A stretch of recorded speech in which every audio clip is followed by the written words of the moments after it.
Hello everyone, Sakshi here. I welcome you all on Mehnati Bachche. So ਅੱਜ ਦੀ video ਇੱਕ important notice ਦੀ ਇਨਫੋਰਮੇਸ਼ਨ ਦੇਣ ਦੇ ਲਈ ਬਣਾਈ ਹੈ। ਉਹ ਹੈਗੀ ਹੈ regarding PPSC senior assistant exam. Okay, so ਜਿਹੜਾ ਪੀਪੀਐਸਸੀ ਦਾ ਸੀਨੀਅਰ ਅਸਿਸਟੈਂਟ ਦਾ ਐਗਜ਼ਾਮ ਤਾਂ ਕੰਡਕਟ ਹੋ ਚੁੱਕਾ ਸੀ। ਉਹ ਤੋਂ ਬਾਅਦ ਸਟੂਡੈਂਟਸ ਦੀ ਲਿਸਟ ਵੀ ਆ ਗਈ ਸੀ ਕਿ ਕਿਹਦੇ ਕਿੰਨੇ ਮਾਰਕਸ ਆਏ ਹੈ। ਓਕੇ, ਹੁਣ ਜਿਹੜਾ ਨੋਟਿਸ ਆਇਆ ਉਹ ਆਇਆ ਰਿਗਾਰਡਿੰਗ ਟਾਈਪਿੰਗ। ਆਪਾਂ ਨੂੰ ਪਤਾ ਨਾ ਸਟੇਜ 2 ਦੀ ਟਾਈਪਿੰਗ ਹੈ। ਸੋ ਟਾਈਪਿੰਗ ਦੇ ਵਿੱਚ ਉਹਨਾਂ ਨੇ ਇੱਕ ਆਹ ਲਿਸਟ ਵੀ ਦਿੱਤੀ ਹੋਈ ਹੈ ਇਹਦੇ ਨਾਲ ਹੀ। ठीक है, ये सारे नाम दिते हुए ने जो भी स्टूडेंट्स को इनवाइट किया गया टाइपिंग टैसट के लिए। देखो जी टाइपिंग की डेट है वो हैगी है 5/7/2019, मतलब फ्राइडे नू है।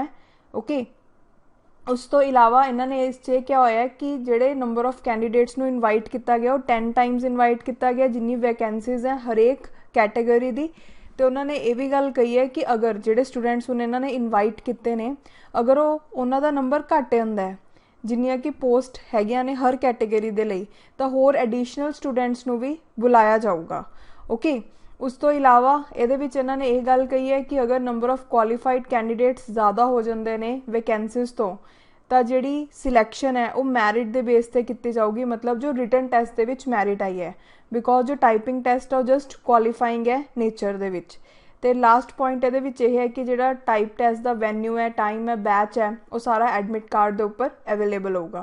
ओके, सो फ्राइडे नू मीनस 5 जुलाई 2019 नू थोड़ा टाइपिंग टैसट है। सो अच्छे तरीके नाल अपनी टाइपिंग की प्रैक्टिस करनी स्टार्ट कर दो। Okay, all the best. जोड़े भी स्टूडेंट्स का नाम आया है तो जिन्हों का नाम नहीं आया उन्होंने दुखी होने की कोई ज़रूरत नहीं है। ये लिस्ट है, ये थोनों दोनों नोटिस जोड़े ने वो मेरे फेसबुक के ग्रुप पर मिल जूगे तो लिंक थोनों नीचे मिल जूगा डिस्क्रिप्शन बॉक्स के विच। ओके, सो उत्थे जाके चैक कर लियो। सो जोड़े भी स्टूडेंट्स ने चैनल को सबसक्राइब नहीं किया सबसक्राइब करो तो बैल आइकन को क्लिक करो ताकि आने वाली वीडियोज़ की नोटिफिकेशन टाइम टू टाइम थोनों रिसीव होंदियां रहन। Thank you so much.